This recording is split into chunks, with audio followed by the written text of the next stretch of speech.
voilà, לרפואת כל החולים, כל הישועות, כתיבה וחתימה טובה לכולם, שנה טובה ומתוקה, לעילוי נשמת כל הנפטרים שאנחנו מזכירים כל יום, tous les personnes que l'on cite quotidiennement à leur mémoire pour l'élévation de leur âme.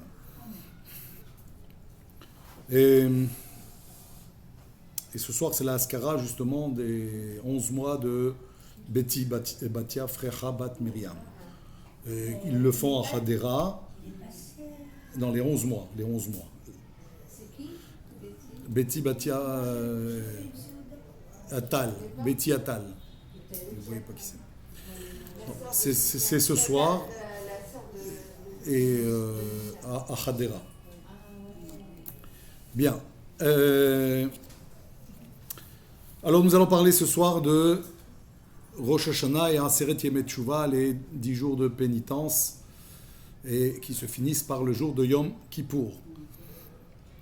Alors, tout d'abord, la mitzvah essentielle de Rosh Hashanah, c'est évidemment le shofar. Alors on va donner quelques éléments qui nous permettront de mieux cibler la mitzvah, de mieux se concentrer pour cette mitzvah de la Torah, et on ne le fait cette année que le deuxième jour, puisque le premier jour c'est un Shabbat. Le Shabbat on ne sonne pas du shofar, donc le deuxième jour de Rosh Hashanah, il y aura les sonneries du shofar, une première fois avant Moussaf, et ensuite pendant Moussaf, la prière faite à voix basse, une seconde fois donc, et une troisième fois pendant la répétition de la Hamida, et une dernière fois il y aura aussi après la répétition. Donc le shofar, il y a un certain nombre d'idées que ça véhicule, auxquelles il faut penser avant les sonneries du shofar. Pendant les sonneries du shofar, il faut se concentrer sur la mitzvah elle-même d'écouter le shofar. Et entre les sonneries du shofar, on peut, en lisant des yeux simplement, sans exprimer quoi que ce soit, et juste en lisant des yeux, ce qu'on appelle un vidouille, c'est-à-dire des confessions. Il y a un certain nombre de mots qui correspondent à des confessions d'un certain nombre de fautes que l'on commet généralement tout au long de l'année, qu'on pourrait lire des yeux simplement, ne pas du tout les dire. Et maintenant, avant de faire la mitzvah du shofar, qu'est-ce que le shofar doit nous inspirer? Alors, un certain nombre de choses qui sont importantes pour nous aussi, savoir qu'est-ce que le shofar doit nous apporter en fait pour changer, parce que le mot shofar, ça veut dire aussi les chaper. Les chaper, ça veut dire s'améliorer. C'est censé nous pousser, nous donner la possibilité de se réveiller à changer au maximum. Alors premièrement, le shofar est vu comme une sorte de réveil. Aourou. Yeshenim mishenatrem. On doit se réveiller du sommeil dans lequel nous sommes. Tout au long de l'année, on est comme dans un sommeil. Il y en a qui ont des sommeils légers, puis il y en a qui ont des sommeils profonds. Ouais. Il y en a pour qui c'est beaucoup plus difficile de se réveiller. Il y en a pour qui c'est beaucoup plus facile. Hein? De la même façon que dans le sommeil, c'est comme ça.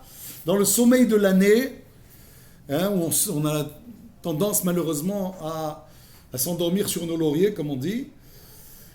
On oublie l'essentiel, on oublie les priorités, on s'adonne à plein de futilités et on oublie nos priorités. On est là 120 ans pour faire un maximum de choses et du coup on est entraîné à se laisser aller à des choses qui nous font perdre notre temps, qui nous font perdre nos priorités, nos choses essentielles qui sont Torah, mitzvot, et changer nos comportements, passer de nos défauts à des qualités. Et c'est tout l'enjeu de notre passage sur Terre. Et 120 ans, c'est rien. Et il faut l'optimiser au maximum. Donc c'est pour ça qu'il faut se réveiller. Le chauffard, c'est un réveil. Et quand on a un réveil, c'est un bon outil pour pouvoir se réveiller. Mais est-ce que ça sert toujours ? Non, il y en a qui ont le réveil, mais qui arrivent tard au travail. Comment ? Mais t'as un réveil ? Comment c'est possible ? Ben, c'est simple. Quand quelqu'un il a un réveil, que dès qu'il sonne, paf, il éteint. Et il se rendort. Vous comprenez ? Donc c'est pareil avec le chauffard. Le chauffard, si on l'éteint, c'est-à-dire qu'on ne prend pas conscience de ce qui nous a censé nous apporter, alors le réveil n'a servi à rien. On l'a vite éteint. Et donc, en fait, ce qu'il faut, le chauffard, c'est le réveil le plus puissant qui soit. Ouais. Mais il faut, bien sûr, s'entraîner à ne pas éteindre le réveil. C'est-à-dire, par exemple, pendant tout le mois de Elul, on s'entraîne à se réveiller tôt. Ça fait partie aussi du système, comment on lutte pour ne pas s'endormir. Et donc, quand on écoute le chauffard, on est censé se remettre en question. Celui qui ne se remet pas en question avec le chauffard, c'est que le réveil a été éteint. Autre chose que doit nous inspirer le chauffard, c'est quand un roi il commence à régner, qu'est-ce qui se passe ? Là aussi, il y a une cérémonie où il y a des sonneries. On proclame le début du règne d'un roi. Et comme Rosh Hashanah, c'est l'anniversaire du règne de Dieu, puisque Dieu a créé le monde, il a créé l'homme qui est censé le servir au-dessus de toutes les autres créatures. Et donc, quelque part, c'est le règne de Dieu qui doit commencer. Rosh Hashanah, c'est l'anniversaire du règne de Dieu. On doit faire régner Dieu sur le monde. Et donc, ça s'accompagne avec des sonneries.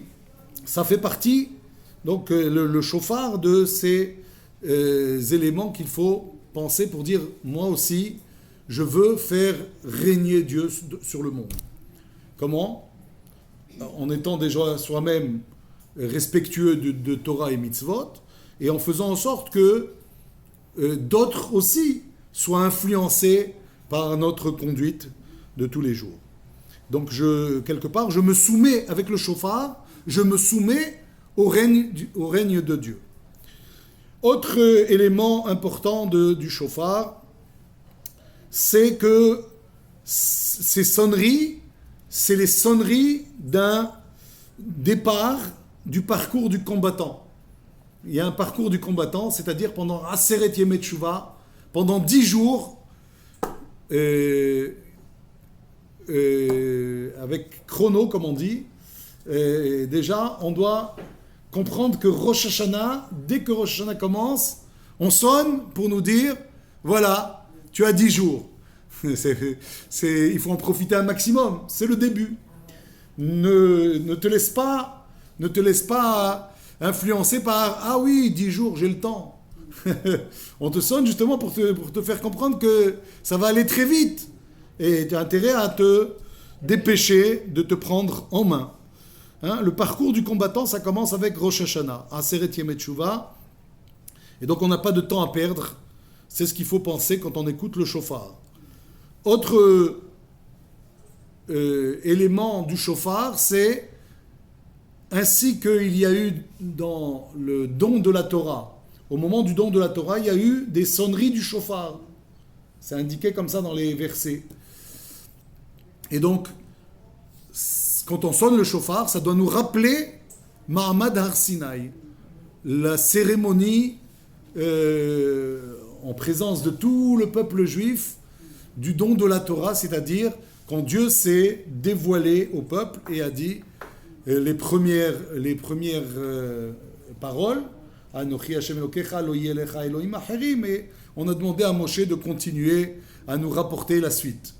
Parce qu'on était trop secoués par la parole de Dieu. Et donc ça nous inspire quoi, cet élément-là? De se soumettre à Torah ou Mitzvot. On a dit au moment de Matan Torah, Naaseh venishma. Nous aussi, quand on écoute le shofar, on doit penser, nous sommes prêts à ce Naaseh venishma. On veut appliquer la Torah, le Naaseh, on veut l'appliquer. Tout ce que Dieu nous demande, on est prêt à l'appliquer. Et pas seulement appliquer bêtement, on veut aussi découvrir et comprendre tout ce que cela comporte comme élément de réflexion. Une mitzvah, ça doit nous apporter des éléments de comment gérer notre vie, comment se comporter avec Akadosh Baruch Hu. Donc, le shofar, Naaseh venishma. Le shofar, c'est aussi les paroles des prophètes sont comparées aux sonneries du shofar. Quand on entend le shofar, ça nous remue. Quand on écoute les paroles des prophètes, on devrait être remué. On devrait être secoué. Et ils nous ont mis en garde un certain nombre de fois, les prophètes. Alors il y a des prophéties qui ont été données, et des fois à des rois. Et comme quoi on s'est éloigné, on doit faire teshuva, on doit arrêter avec des erreurs que l'on a commises. Et on doit accepter ce que les prophètes nous disent, nous mettent en garde. Ouais. Des fois, ça arrivait que des rois n'ont pas voulu se plier à ce que les prophètes ont dit. Il n'y en a plus de prophètes. Alors aujourd'hui, vous me dites, on n'a plus de prophètes. C'est vrai, on n'a plus de prophètes, mais on a des rabbanim qui ont ce qu'on appelle Ruach HaKodesh. Ruach HaKodesh. C'est pas de la prophétie, mais on peut savoir. Comment on peut savoir que des rabbanim, ils ont Ruach HaKodesh? Il faut voir comment se comportent ces rabbanim. Si ces rabbanim, desquels on a envie de se rapprocher, parce qu'on voit que c'est des êtres exceptionnels, c'est pas seulement qu'ils nous disent quoi faire, eux-mêmes, 10 fois plus, 100 fois plus, ils essayent d'appliquer les lois de la Torah, d'être à la Khumra, d'être à la... On voit, on connaît certaines personnalités, certains rabbanim qui sont des êtres d'exception. Moi, pour moi, aujourd'hui, je vois le Rav Zamir Cohen, par exemple, comme une personnalité digne de la Torah, digne de la... Oh, bien sûr que si. Il y a beaucoup d'enseignements. Il y a parfois des petits films qui sont traduits en français, qui sont très très intéressants. Tout n'est pas traduit en français, mais enfin moi je trouve ce Rav très très très inspirant et très un exemple de modestie et de ouais, des connaissances et de la... Il y a aussi le Rav Twito et le Rav David Menashe à Jérusalem. Ok, chacun lui, comment il voit qui est le Rav qui l'inspire le plus, qui est le Rav qui est le plus bel exemple de ce que doit être la Torah et les mitzvot. Celui qui me donne envie. Je l'écoute, ça me donne envie de progresser. Ça me donne envie de... Voilà. Voilà, exactement. Alors, chacun, ils se sont proches. Il y en a qui aiment le Rav David Pinto, par exemple. Et pour eux, c'est un exemple de vie. Ok. Chacun. Alors, évidemment, je ne vous parle pas de ceux qui ont disparu, qui étaient aussi des exemples de ce genre, de ce type. Le Rav Ovadia Yosef, le Rabbi de Lubavitch, le Baba Saleh. Des grands de ce monde qui nous ont quittés. Pareil, on peut dire avec la la skara récente du Rav Yosef Chaim Sitruk, aussi pour nous, pour le judaïsme français, c'était aussi un exemple, un exemple pour beaucoup de rabbins, et beaucoup de, évidemment, fidèles, des très jeunes fidèles qui ont suivi ces cours pendant des années, et un mouvement de teshuva, et vraiment, beaucoup de gens ont beaucoup apprécié ce Rav, et voilà, donc c'est un exemple, voilà. Et quand on entend ce genre de rabbanim, on ne doit pas dire, bon, ouais, il parle parce que c'est un rabbin, etc. On a tendance à minimiser des fois des paroles que l'on entend. Ça, non, ça ne me concerne pas des fois parce qu'on est en porte-à-faux. Hein, on est dans une conduite particulière, on entend quelque chose qui ne correspond pas à cette conduite, on se dit de deux choses l'une. Soit je me critique, ce qui est pas facile à faire, soit je vais passer au plus facile, je vais dire ouais bon c'est les rabbins, ils parlent comme ça, mais ça ne veut pas dire que... On a un devoir d'écouter les paroles des prophètes, les paroles des grands rabbins qui nous inspirent, qui ont ce qu'on appelle le Ruach HaKodesh, comme des sonneries du chauffard. Quand ils disent quelque chose, ça doit réveiller quelque chose en nous. Ça doit être, comme on dit, Noura Douma, une lumière rouge, comme quand vous conduisez, vous avez une lumière rouge qui s'allume. Tout de suite, vous arrêtez le véhicule. Vous ne continuez pas à rouler. Celui qui continue à rouler, soit il se met en danger soit il va bousiller sa bagnole. Vous comprenez? Donc il y a des choses sur lesquelles, et c'est un moindre mal, mais ça peut être aussi un danger, parce que comment le véhicule va aussi... On peut suivre aussi son rabbin de la communauté, quand même. Bien sûr, oui, vous pouvez me suivre.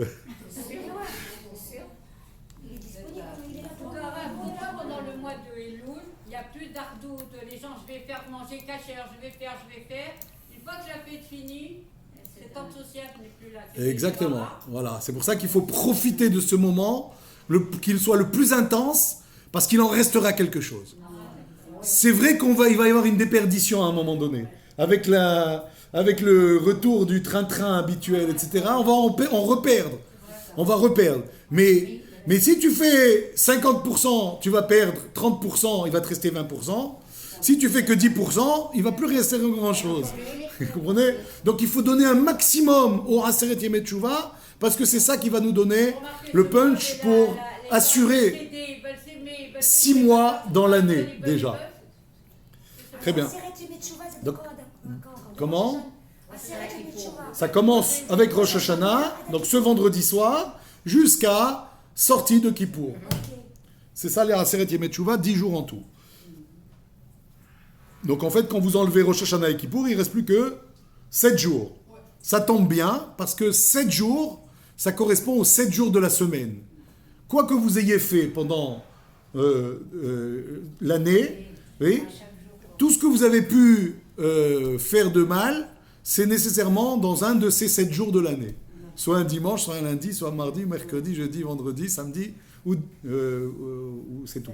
Donc les 7 jours, ils ont la possibilité de nous apporter le pardon de tout ce que l'on a pu faire pendant l'année, puisqu'il y a 7 jours dans l'année, et ces 7 jours, c'est 7 fois la capacité d'éradiquer, d'éliminer tout ce que l'on a fait de mal et d'améliorer les choses.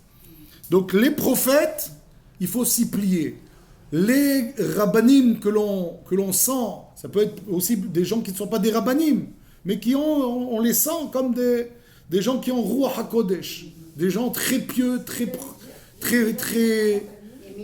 intéressants, comment dire, pas des gens intéressés, on le sent. C'est des gens complètement désintéressés, complètement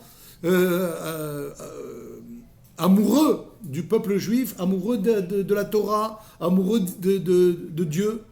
Et donc c'est ces gens-là desquels il faut se rapprocher, et chaque fois qu'on a la possibilité, l'occasion d'écouter des paroles de ces rabbanim-là qui nous sont plutôt chers, il faut que ça sonne à nos oreilles comme les paroles des prophètes, comme les sonneries du chauffard, et ces lumières qui s'allument. Et alors ça arrive très souvent que parfois il y a des publicités qui sont faites sur certains rabbins qui ont démérité, qui ne méritent pas effectivement peut-être le titre qu'on leur colle de rabbin, parce qu'ils ont démérité, mais ça fait parfois tache d'encre, ouais, et malheureusement on colle ces étiquettes ensuite comme si tous les rabbins étaient pareils, tous les gens pieux sont pareils. C'est faux. C'est le Yetzer Hara qui travaille ainsi. Il ne faut pas que nous, on s'endorme avec ce type de publicité qui est faite, parfois à juste titre. Je ne cherche pas à défendre qui que ce soit, de ceux qui ont démérité. Hein, quelqu'un qui a une barbe longue, ça ne veut rien dire du tout.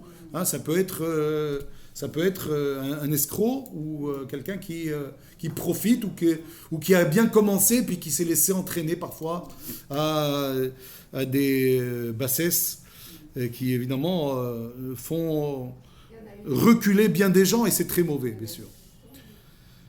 Mais il ne faut pas que ça nous endorme sur ce que les gens bien peuvent nous apporter comme réveil. Ces sonneries-là, comme les paroles de prophète. Ensuite, le shofar, c'est aussi ce qui doit nous rappeler la chute du temple. Pourquoi ? Quel rapport ? Parce que la chute du temple s'est faite avec des guerres. On nous a imposé des guerres, on nous a fait des sièges. Il y a eu deux fois. Donc on nous a délogés, on nous a exilés. Et tout ça, ces guerres se sont passées aussi avec des sonneries. Ces sonneries, on les a entendues à un moment donné. Et ça a annoncé quelque part la chute de notre temple. Ça a été le début de notre exil, le début de nos malheurs, le début de plein de persécutions dans les différents exils que nous avons vécus. Et ça doit nous rappeler à l'ordre, quelque part. Quand on entend les sons du shofar, on doit aussi penser qu'on est encore sans le temple. On est encore sans cette possibilité de pouvoir être à la table du roi, à la table de notre Père, à Kadosh Baruch Hu. Et on doit ressentir ce manque, on doit se dire, Alvaï, qu'on se réveille une bonne fois pour toutes et que finalement on réussisse à faire venir Mashiach, qui va nous reconstruire notre temple, et on va se retrouver avec Akadosh Baruch Hu, comme à l'époque d'avant. Excusez-moi, les sonneries, elles étaient sonnées par les Romains qui avaient gagné ou par les... Oui, bien sûr, quand ils nous faisaient des guerres, il y avait des sonneries de nos ennemis pour nous déclarer la guerre, comme pour nous faire peur, nous amener à un début de siège, un début de guerre, un début de chute. Vous comprenez ? Et donc, quand on écoute le shofar, ça doit nous inspirer ces regrets de mauvais comportements, des mauvaises conduites qui nous a amenés à la chute du temple, et de l'espoir d'une reconstruction. Comprenez ? Autre élément important du shofar, c'est, tout le monde le connaît, le mérite de Yitzhak. Bravo. Le mérite de Yitzhak, puisque, quel rapport avec le shofar, le mérite de Yitzhak ?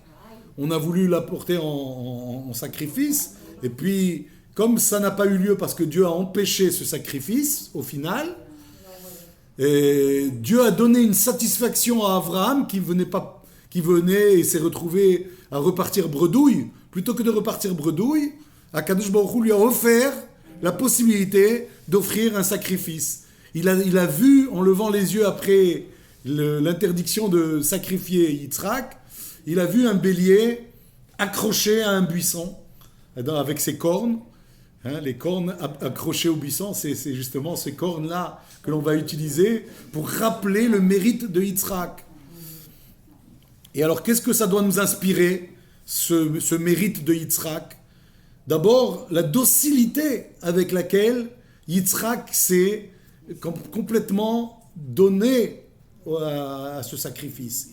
Il a demandé à son père de bien l'attacher pour ne pas bouger, parce que c'est humain. Quand quelqu'un y voit approcher le couteau vers son cou, c'est humain d'avoir peut-être une réaction qui pourrait rejeter les bras, la main du père qui va vouloir le sacrifier. Donc il lui dit, attache-moi bien pour ne pas que ça arrive. Quelle docilité, quel esprit de sacrifice. Et pas seulement Yitzhak, c'est aussi le sacrifice de Abraham qui sacrifie son fils. Donc c'est ce même esprit de sacrifice l'un et l'autre. C'est ça, Roket ve'ane'ikad. Quand on chante ce chant, on dit, c'est les deux. Roket ve'ane'ikad, on rappelle le mérite des deux. Celui qui est Roket, celui qui attache, et celui qui a été attaché. C'est un mérite extraordinaire pour nous. Et c'est pas seulement un mérite, c'est aussi ce qui doit nous inspirer, comment nous aussi, on doit être prêts au sacrifice. Ça veut dire que parfois, on nous dit, c'est Yeharek ve'ali avor. Oui, il y a des choses sur lesquelles on doit être prêt à se sacrifier. Hein? C'est l'Avodah Zara, on l'a rappelé la semaine dernière, l'interdit de l'adultère ou l'inceste ou tout ce qui est relation interdite. Oui, et c'est aussi, on doit englober l'homosexualité et la zoophilie. Donc tous ces interdits-là, c'est Yaharek ve'ali avor. On doit être prêt à mourir plutôt que d'accepter une chose pareille. À plus forte raison, si quelqu'un, évidemment, il n'est pas menacé de sa vie pour ça, ça doit le faire réfléchir pour ne pas tomber dans ça. Si c'est une attirance que quelqu'un peut avoir, etc., de ne pas se laisser aller à cette attirance, à tomber aussi bas, puisqu'on sait que ça fait partie des fautes les plus lourdes, les plus graves. Si on nous dit plutôt mourir que de les transgresser. Donc c'est la Avodah Zara, l'idolâtrie, ça tout le monde le comprend. C'est les relations interdites et c'est aussi le meurtre. Tuer quelqu'un ou provoquer sa mort, c'est quelque chose de terrible auquel, Chaz Shalom, on devrait toujours veiller à ne même pas être complice d'une chose pareille ou simplement avoir été négligent au point que quelqu'un, Chaz Shalom, par des négligences, provoquer la mort de quelqu'un. Quand on conduit, par exemple, on doit être hyper vigilant de respecter toutes les lois, les feux rouges, les vitesses, etc., pour ne pas, chas v'shalom, arriver à provoquer la mort de quelqu'un. La mort, ou blessure, ou quoi que ce soit, de grave. Se faire tuer que de tuer quelqu'un. Voilà. Si quelqu'un doit réfléchir comment je dois voir ma conduite, hein, mon permis de conduire, c'est une fois que j'ai bien compris que je dois faire attention à ça, d'être très vigilant, très, très respectueux de tous les codes de la route et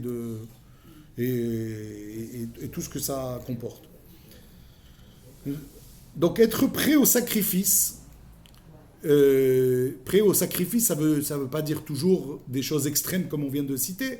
Ça peut être aussi prêt au sacrifice de se réveiller tôt pour servir à Kadosh Baruch Hu, d'être prêt au sacrifice parfois pour dépenser des sommes un petit peu difficiles pour faire des mitzvot, ou parfois pour changer un comportement. J'ai l'habitude de me mettre en colère facilement.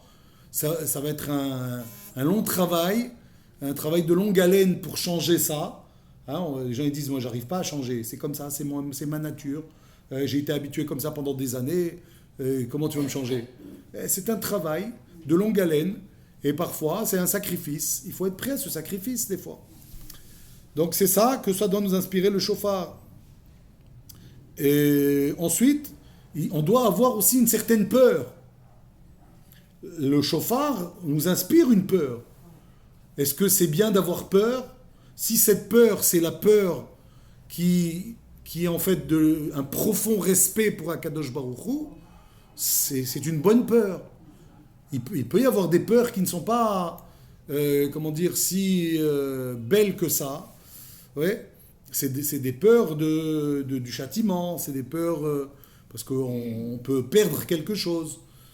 Mais la peur de Dieu, parce que c'est ce qui doit nous faire comprendre qu'on doit avoir beaucoup, beaucoup de respect pour lui.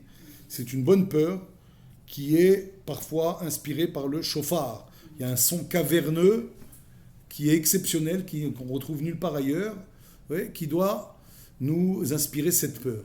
Est-ce qu'avoir peur de Dieu, c'est bien? Oui, on doit avoir peur de Dieu. Ça peut commencer par avoir peur du châtiment, et ça peut devenir une peur qui est une grande crainte, un profond respect pour Akadosh Baruch Hu. Je ne peux pas faire ça à Dieu. Je ne peux pas décevoir Dieu.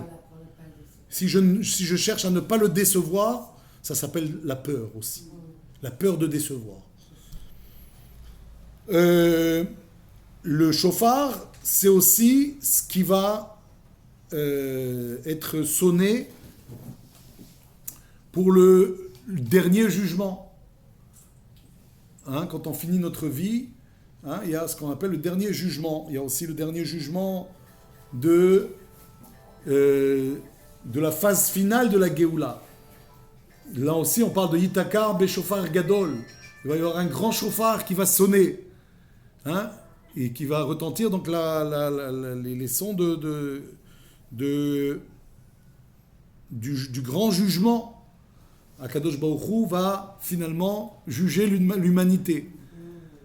Et donc, on est tous partie prenante dans cette humanité, nous en tant que juifs, plus que quiconque dans le monde. Chaque nation, elle a sa part dans le jugement dernier, et nous, encore plus, parce qu'on doit être le peuple qui rapproche les nations à Dieu.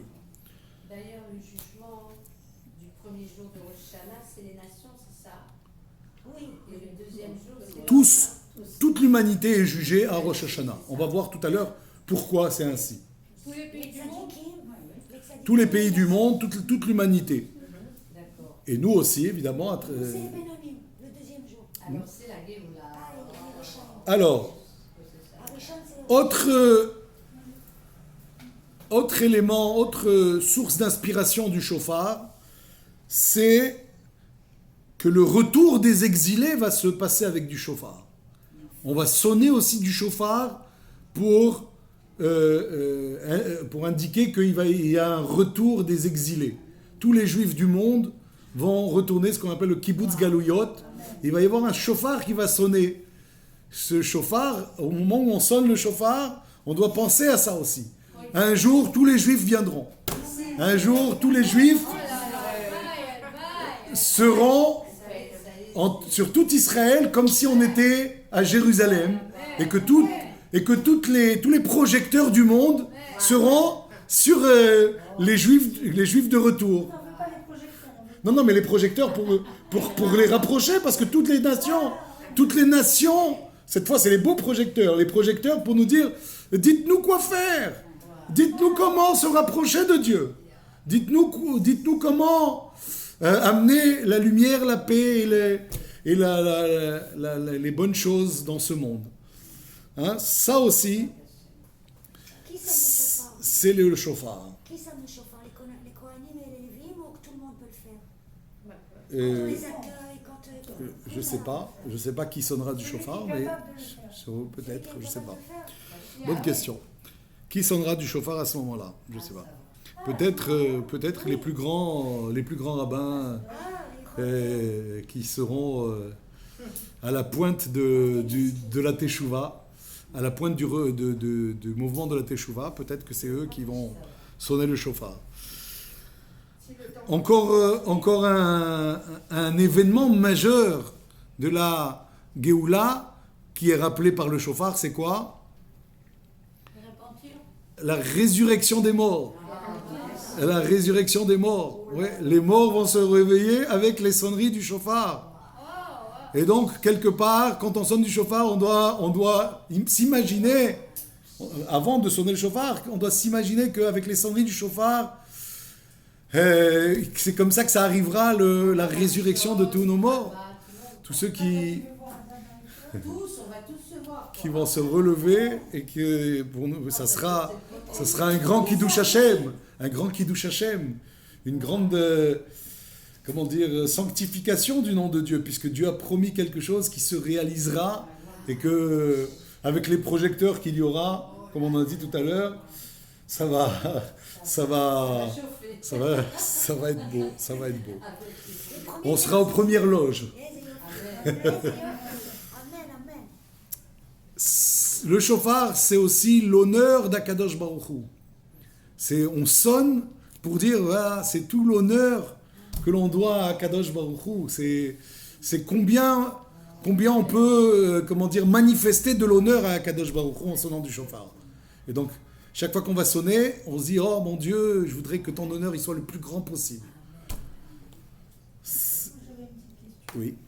Dans les circonstances actuelles que nous vivons, quelle serait la meilleure pensée au moment du chauffard? Eh bien, tout ça, voilà. Toutes ces pensées que l'on a dit, il faut essayer de les avoir avant de sonner le shofar. Non, faites un exercice avant. Avant d'arriver, vous lisez votre...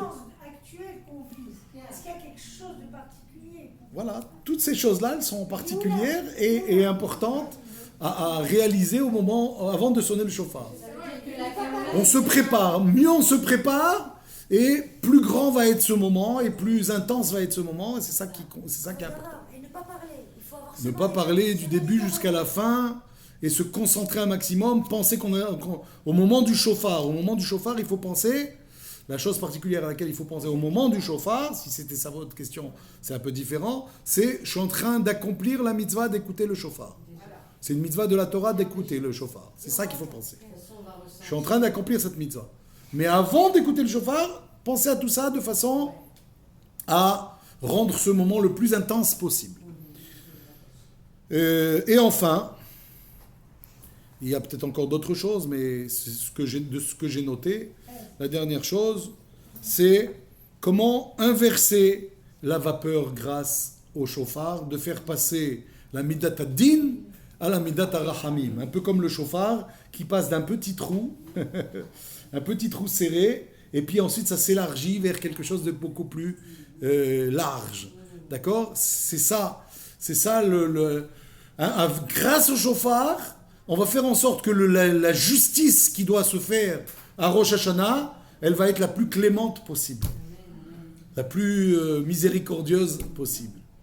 D'accord ? Donc on va réussir à faire en sorte que il va y avoir que des bonnes choses, Bezrat Hashem, que toutes nos prières de toute l'année, surtout nos proches, surtout les prières de tout Israël et du monde se réalisent, Bezrat Hashem, à Rosh Hashanah, et qu'on sorte de ce cauchemar dans lequel nous sommes, d'avoir une année de Géoula. Je ne sais pas si vous avez reçu, comme moi, une photo avec des paroles rapportées La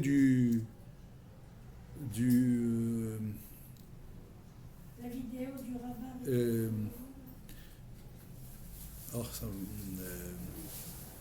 Le Khatam Sofer. Le Khatam Sofer qui dit qu'on a fini Tavshin P. On va passer maintenant à la nouvelle année Tavshin P Aleph.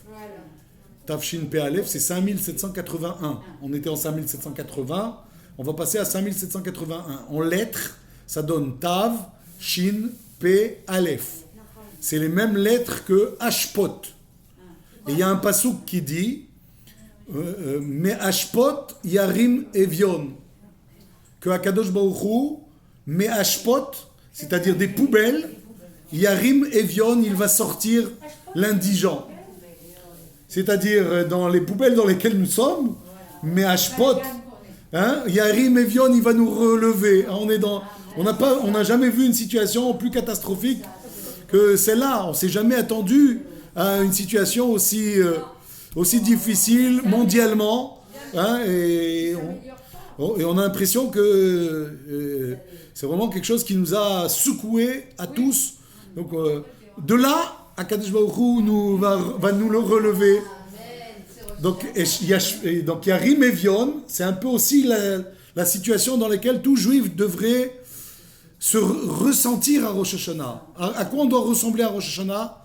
À un pauvre qui n'a rien et qui demande tout à Akadosh Baruch Hu. On doit arriver très, très humble Mais à Rosh Hashanah. À Rosh Hashanah, on peut demander au Dieu, on peut demander. On peut demander, bien sûr, à Dieu. Bien sûr, on doit prier plein de choses à Rosh Hashanah. La première des choses, la chose la plus essentielle, de demander qu'Akadosh Baruch Hu, il règne dans le monde. Ça, c'est la chose la plus importante. Mais bien sûr qu'on demande aussi d'autres choses. Et la parnassa, évidemment, la santé, évidemment. On demande ces choses-là. Mais ce qui doit le plus compter pour nous, d'abord, c'est évidemment que Dieu règne dans le monde.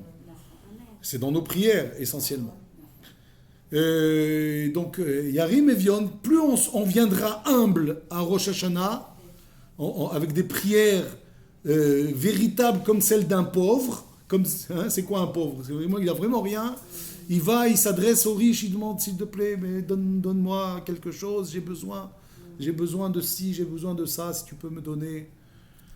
Alors de la même façon, on devrait demander à Kadosh Baruch Hu, et avec cette attitude-là, on peut obtenir beaucoup de choses à Rosh Hashanah, et donc ça correspond parfaitement à cette prophétie du Khatam Sofer, dite il y a près de 190 ans. Donc j'espère qu'elle se réalisera. Et Bezrat Hashem, La traduction exacte des poubelles. Me'ashpot, Yarim et Vion. La traduction des poubelles. Des poubelles.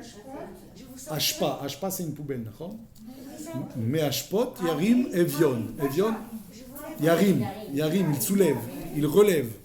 Il relève. Ouais. Des poubelles, il Voilà. relève. Pardon? Des poubelles, il relève. Le pauvre. Ok. Cette phrase a été dite donc par le Khatam Sofer. Non, c'est un pasouk. Il a dit que Tav Shin Pe Aleph, c'est les mêmes lettres que Hashpot. Alors, mais Hashpot, Yarim et Vion. Avec le Hashpot de cette année, Dieu il va nous relever. Il va nous relever de là, du plus bas où on est. Bezrat Hashem. Hein, on est dans un Séguer, à Rosh Hashanah. On se dit, il n'y a plus Hashpot que ça, il n'y a pas. Vous vous rendez compte? Où est-ce qu'on se retrouve? Et dans le monde. Donc on est tous... 3 semaines, c'est sûr. Oui. Oui, 3 semaines. 3 semaines environ. Jusqu'à la fin des fêtes. Il y a aussi un truc qui me revient maintenant. Il y a Oui. beaucoup de recherches archéologiques qui trouvent des mikvés de 2000 Oui, oui. ans, des synagogues Eh 3000 oui. ans. Truc on ne voyait pas avant. Ça doit nous conforter dans notre détermination à s'améliorer et à être digne de nos ancêtres qui, dans les moments les plus difficiles, ils avaient toujours les mitzvot chers à leurs yeux. Donc ça, c'était les kavanot du shofar, très important pour Rosh Hashanah, donc il fallait absolument qu'on passe en revue tous ces points-là. Deuxième chose que je voulais voir avec vous ce soir, c'est Rosh Hashanah, il n'y a pas tellement ça, mais Aseret Yemei Teshuvah, oui, comme d'ailleurs tous les jours où on a fait les Selichot, on a exprimé surtout les 13 attributs d'Akadosh Baruch Hu, de miséricorde. Ouais. C'est quoi ces 13 attributs? C'est le Vayar Avor où on dit à Hashem, El, Rahum, Vehanun, Erech Apayim, Verav Chesed, Vehemet, Noseh Chesed la'alafim, Noseh Avon vafesh, Avechata, Venaqe. Tous ces mots-là, ça représente les 13 attributs de miséricorde d'Akadosh Baruch Hu. On doit essayer de comprendre pour les demander. Oui. Si on fait les slichot à la maison, pardon, on peut les rester dans les femmes, ces 13 attributs? Non, on peut dire ces 13 attributs qu'avec le minyan. Quand on se retrouve avec un minyan, on peut le dire, n'importe qui peut le dire. Et si c'est en français? Maintenant, on a le droit de le dire si c'est pas dans une forme de prière. D'accord. En forme de prière, on n'a pas le droit de l'adresser. Si on est seul, qu'avec le minyan, on peut le faire. Mais si on le lit comme ça se lit à la Torah, alors c'est autorisé. Alors, il y a 2 fois le nom de Dieu séparé par un pasek, un trait qui les sépare. Yud Kevavke, Yud Kevavke, Adobai, Adobai. Pourquoi on dit 2 fois le nom de Dieu? À quoi ça correspond? Yud Kevavke, vous savez que c'est non, le contraire, la miséricorde. C'est pas comme Elohim. Elohim, c'est la miséricorde, c'est la rigueur. Yud Kevavke, c'est la miséricorde, la clémence. Alors, pourquoi 2 fois? Parce que on dit Dieu est miséricordieux avant la faute. Avant la faute, il est miséricordieux. Vous allez me dire une question tout de suite. Excusez-moi, je réponds.